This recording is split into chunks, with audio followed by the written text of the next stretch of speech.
Shalom, selamat pagi saudaraku. Pada pagi hari ini saya ingin mengungkap hidup kekristenan yang kelihatannya benar tapi nggak benar. Itu yang menjadi rema Tuhan pagi hari ini yang ingin saya sampaikan kepada teman-teman yang setia mendengarkan renungan The Message setiap hari ya. Saudaraku, kekristenan itu penuh dengan paradoks. Apa itu contohnya, Pastor? Paradoks itu gimana? Contohnya begini. Kalau di dalam kekristenan kita bisa ngomong begini, kamu kuat saat lemah. Kuat, lemah. Ya kan? Itu paradoks. Kamu menang ketika kamu menyerahkan dirimu kepada Tuhan. Menang tapi menyerah. Kamu hidup ketika kamu mati. Kalau kamu gak mati, kamu tidak akan hidup.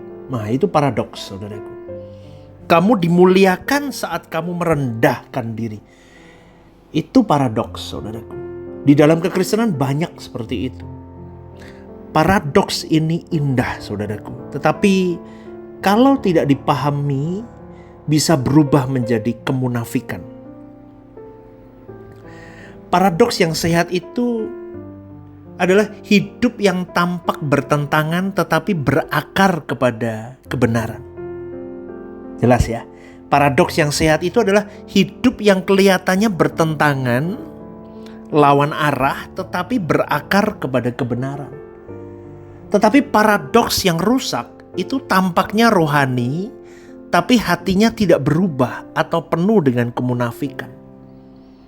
Dan saya teringat dengan paradoks ini bahwa Yesus mengecam kelompok yang mengalami paradoks rusak ini. Kalimatnya dalam Yesaya 29 ayat 13 dikatakan, firman Tuhan berkata, bangsa ini memuliakan aku dengan bibirnya, padahal hatinya jauh daripadaku. Itu paradoks, memuliakan dengan bibirnya tapi hatinya jauh daripadaku. Itu paradoks yang rusak. Ngerti ya saudaraku? Dan Yesus mengecam kelompok-kelompok orang seperti ini. Paradoks yang benar akan menuntun pada ketaatan yang sejati. Contohnya apa, Pastor? Mengosongkan diri untuk dipenuhi roh. Itu paradoks yang menuntun pada ketaatan sejati. Artinya semakin tidak mengandalkan diri, mengosongkan diri. Berarti aku semakin tidak mengandalkan diriku, semakin aku bergantung kepada Tuhan, peka kepada Tuhan. Apalagi mati terhadap dosa supaya mengalami hidup baru. Artinya apa? Aku menyangkal keinginan diriku justru membawa diriku kepada kebebasan. Semakin aku mengenal Tuhan, semakin sadar aku tidak layak. Itu paradoks. Dan paradoks ini menghasilkan apa? Kerendahan hati. Semakin aku mengenal Tuhan, semakin sadar aku tidak layak. Artinya apa? Semakin tahu aku dalam kerendahan hatiku, aku semakin tahu bahwa aku butuh Tuhan. Tidak ada lagi keangkuhan di dalam diri kita. Apalagi, aku berjuang keras tapi bersandar penuh kepada kasih karunia. Artinya apa? Lakukan bagian kita yang terbaik. Do the best. Tapi bukan untuk memuliakan diriku sendiri. Karena aku tahu semuanya ini karena Tuhan dalam hidupku. Nah, paradoks-paradoks seperti ini yang saya sampaikan ini, saudaraku, ini selalu mengubah karakter orang seharusnya. Bukankah kau dan saya menjadi orang percaya kan harus mengembalikan rupa Allah itu di dalam diri kita. Kembali ke rancangan Allah semula, dimulai dengan karakter yang berubah. Berubah seperti apa, Pastor? Seperti Kristus Yesus. Maka paradoks kekristenan yang benar itu seharusnya membidik kepada karakter. Untuk perubahan karakter kita. Tidak hanya mempercantik tampilan luar. Tetapi ketika kemunafikan itu mulai masuk di dalam paradoks dan paradoks berubah jadi kemunafikan, dia akan memainkan peran rohani yang begitu kuat. Karena kemunafikan adalah memainkan peran rohani tapi tidak ada hati yang berubah. Ini lahir dari dorongan untuk diakui, dikagumi, merasa hebat, merasa lebih benar daripada orang lain. Saudaraku, hati-hati loh, betul. Kekristenan sering kita terjebak di situ. Kita akhirnya terjebak di dalam kemunafikan rohani. Kita menampilkan kesalehan, tapi hidup kita gak benar hari-hari hidup. Doa, ibadah hanya rutinitas. Kristen 2 jam, Kristen 3 jam. Tapi gak pernah punya perjumpaan pribadi dengan Tuhan tiap saat dari hidupnya. Mungkin orang Kristen bisa mengajar orang lain tapi tidak mengkoreksi diri. Ini kemunafikan yang saya katakan tadi. Bahaya. Ketika paradoks berubah menjadi kemunafikan, itu bahaya sekali. Kenapa Pastor Stephen Lim ngomongin renungan seperti ini? Karena ini memang harus kita buka. Kalau kita tidak buka seperti ini, saudaraku, kita nggak akan pernah kunjung seperti Yesus.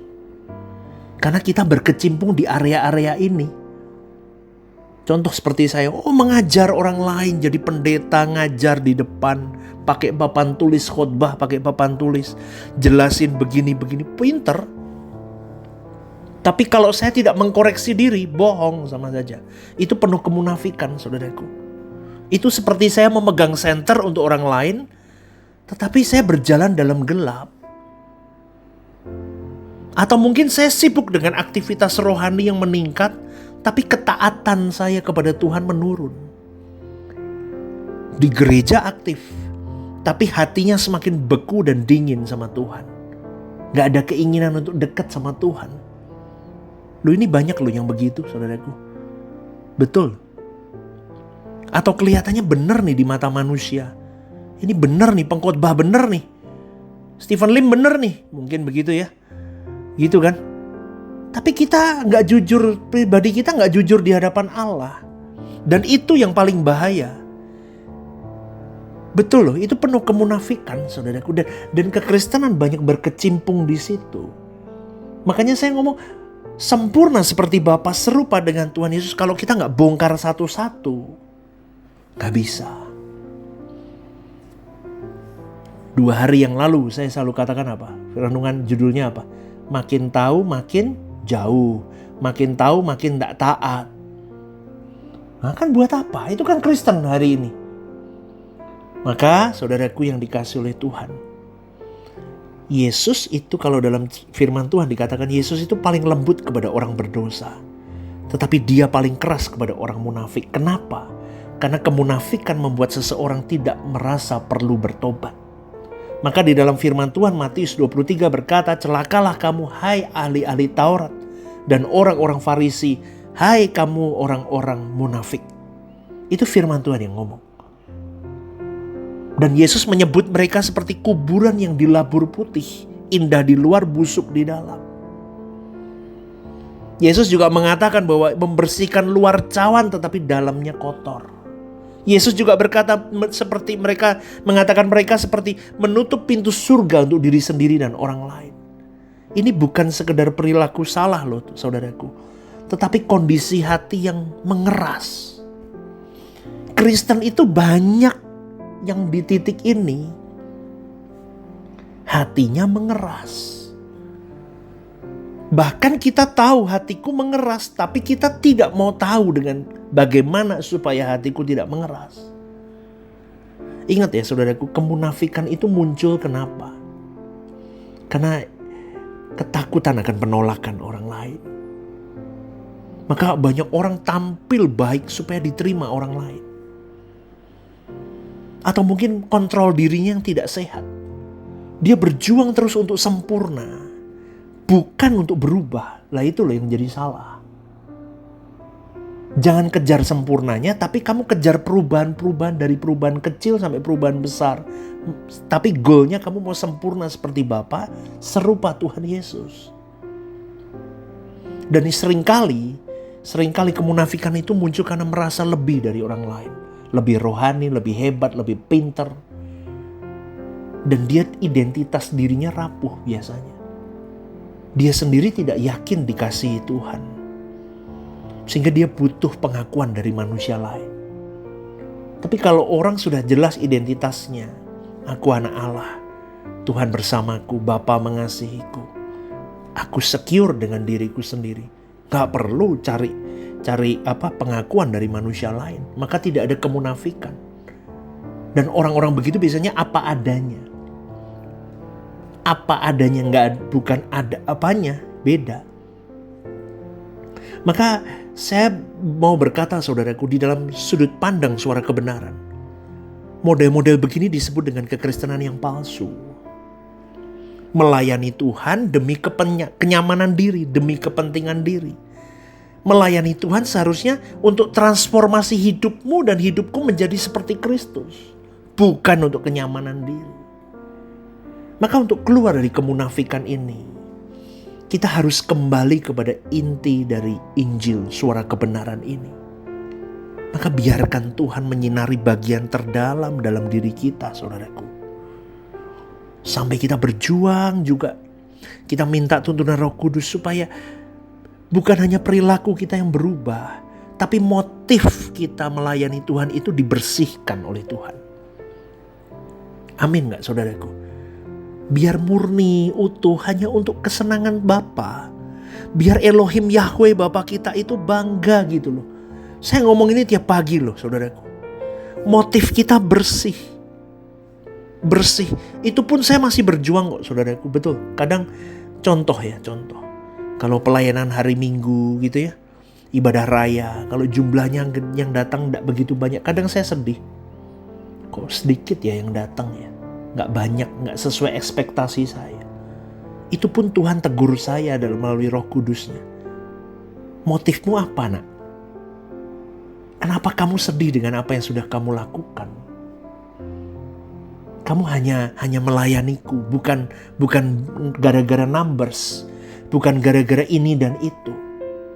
Betul saudaraku, dan kita seringkali terganggu dengan hal-hal begitu.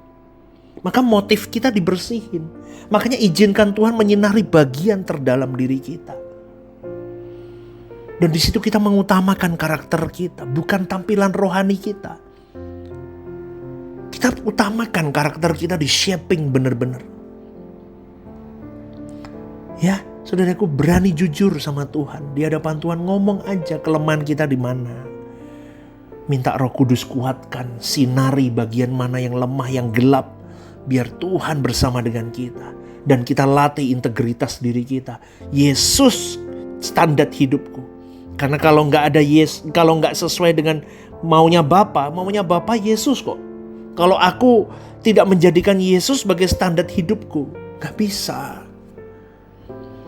Makanya slogan sempurna seperti Bapa serupa dengan Tuhan Yesus itu harus benar-benar kita kenakan dalam hari hidup.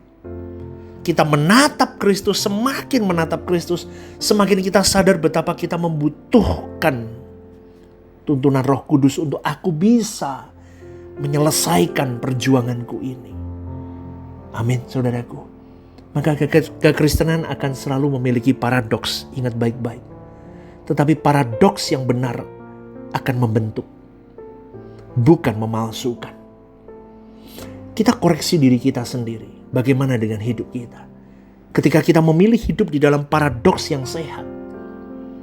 Kita mati bagi diri, hidup bagi Kristus. Nah itu paradoks kan? Kita akan bebas dari kemunafikan. Dan menjadi saksi Allah yang murni. Ingat saudaraku, kekristenan bukan soal tampak rohani di depan mata manusia lain. Tetapi lebih kepada menjadi serupa seperti Kristus di dalam seluruh aspek hidup kita. Amin, saudaraku. Renungkan ini dan telaah. Kalau Anda belum paham, ulang sekali lagi renungan ini. Karena paradoks kekristenan ini penting sekali. Karena di dalam firman Tuhan kita jumpai banyak sekali paradoks-paradoks di dalamnya. Yang harusnya kalau kita mengerti, kalimat-kalimat Yesus pun penuh dengan paradoks. Dan di situ kita bisa mengerti bahwa ada tekanan-tekanan yang intinya Tuhan mau menekankan bahwa kamu hidup sepenuhnya untukku. Maka hidupmu akan beruntung. Itu rezekimu mengiring aku.